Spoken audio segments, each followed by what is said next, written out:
If you pre-farmed for Skirk, you might have been farming her completely wrong because her best artifact set isn't her dedicated artifact set. Also, if you use Skirk skill, you can't burst, and if you use her burst, you can't skill. So here's an ADHD guide to Skirk that's fast, easy to understand, with the bare minimum knowledge to get you big PV damage. Just be dated. But if you want an in-depth understanding number maximizing guide, I'd recommend another video. We'll be covering how Skirk works, how good Skirk, how Team Skirk, how Build Skirk, and whether pull Skirk. Let's go! The first thing you need to understand is you have to choose one of two ways to play Skirk. We have normal attack Skirk and we have burst Skirk. You cannot play both. You'll see why. But first, you need to understand how to activate her buffs. You must play Skirk with only Hydro or Cryo teammates. Why? Two reasons. One, because Skirk gets buff for every teammate that does at least one Hydro or Cryo attack. 1, 2, 3. See how with every teammate, this symbol appears over their head? That's how you tell she's at max buffs. The attack must be Cryo or Hydro. Physical attacks do not count. And 2, Skirk also needs this thing called Void Rifts. That's a surprise tool that can help us later. And in order to get a Void Rift, you need to do Cryo Reaction. 1 Cryo Reaction equals 1 Void Rift for a maximum of 3 Void Rifts. Okay, so we've attacked once with all those supports and got some sexy Void Rifts. Now what? Choose your Skirk. Option 1, normal attack Skirk. To clarify, please never use her shitty normal attacks without her skill. They are ass. Tap skill and start smacking enemy. Did you notice how her ultimate icon changed? Yep, Skirk has a different ult now. Let's call it fake ult. Once you have 3 sexy Void Rifts on the field, pro tip, use these stars to tell how many Void Rifts there are. Press fake ult. Fake ult is different. It has no animation, no damage. Instead, it absorbs the Void Rifts and makes 10 normal attacks stronger. Great, now we just keep spamming attacks until, oh my god, there's a new sexy Void Rift in the area, but our fake ult is on cooldown. So now what? You charge attack to absorb it and extend your skill duration. Speaking of skill duration, did you know your ult charge is actually the timer for your skill? Yup, so when your skill ends, guess what? You have no more real ult charge. Every time you use your skill, it becomes impossible to burst. Oh shit, so how the heck do we burst? Now we have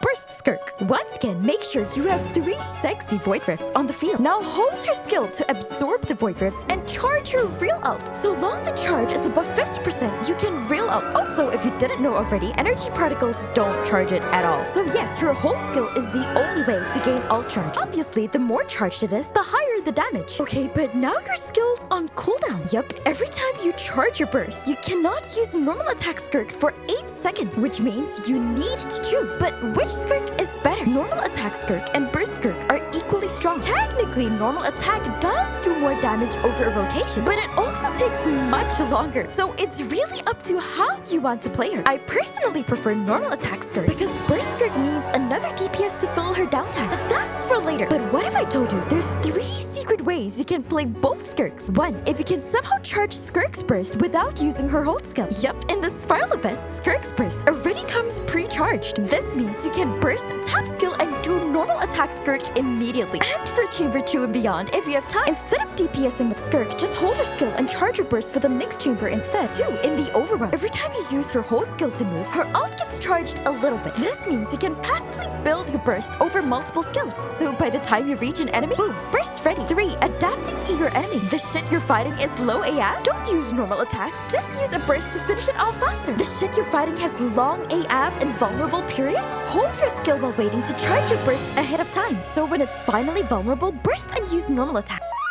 Skirk is definitely at least one of the top meta DPS. One theory crafter said she's basically second to Malwika. However, that's assuming you have specific supports. Without them, she becomes 30% less effective and falls to around Hyper Bloom level. Okay, so we already know she only needs Hydro and Cryo teammates. Her core teammates are Escoffier and Farina, especially Escoffier. They are so important, you can basically fill the last slot with any of these Hydro or Cryo units, and boom, that's Skirk's best team. For burst Skirk, you can consider using XceLLent to fill the field time where her burst is on cooldown. More FTP-friendly teams, although much weaker without Escoffier and Farina, would include these. And a full FTP 4-star team, although highly not recommended, would look like this. For weapons, her best weapon is obviously her signature, which gives her insane stats. However, the good news is her FTP weapons are pretty damn good, making the gap between her signature and FTP weapons less significant than other characters. Her best FTP weapon is a forgeable sword. R5 finale of the deep. If you happen to have other 5-star swords lying around, you could consider using them too. For artifacts, I bring good and bad news. Her dedicated artifact set is actually not her best set. It's freaking Marshall's Hunter again. But that's provided you're using her with Farina, which you should be if you can. Why is it better? Because of this artifact's one line. Remember the Spiral Abyss hack I told you about earlier? Unfortunately, if you burst with Skirk and normal attack immediately after, your normal attack sadly won't get the artifact set buff anymore, making Marshall's better. Good if you farmed a Marshall's before, but bad if you've been pre-farming Skirk on the wrong domain. These are the main stats you want to be chasing on your Sands, Goblet, and Circlet. These are some rough stats you can aim for. These are her talent leveling priorities.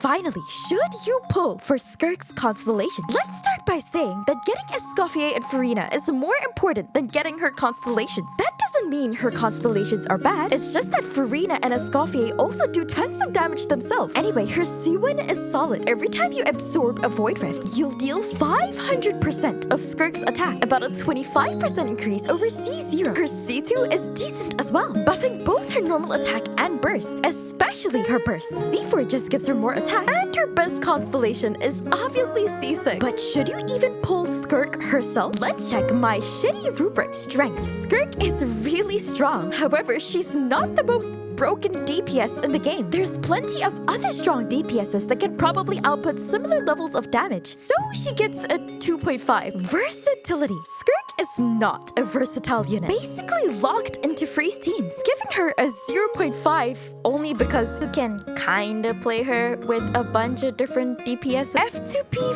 friendliness. Her weapons and constellations are not as necessary as some other DPSs. However, her strong reliance on 2 5-star supports, Escoffier and Farina, makes her very expensive compared to other DPSs. So she gets a 0.5. She unfortunately doesn't get the bonus point for ease of use because I personally think she's not the easiest to play, since you have to decide between bursting or normal attacking, and her skill cancels if you accidentally swap off it, and you need to do as many normal attacks as possible, which could include some animation canceling. So she gets a 0.5 for a total of 4 out of 10 pull value in my personal opinion. In conclusion, if you're not sure about whether to pull for Skirk, you should pull for her if you really like her and want the strongest cryo DPS in the game. However, you should not pull for her if you're not willing to invest into getting Farina and Escoffier, or you just want a strong DPS. It's definitely less taxing on your Primogem funds to pick up other DPSs that are cheaper to support and still do around the same level of damage. But of course, pull for her if you like her. Anyway,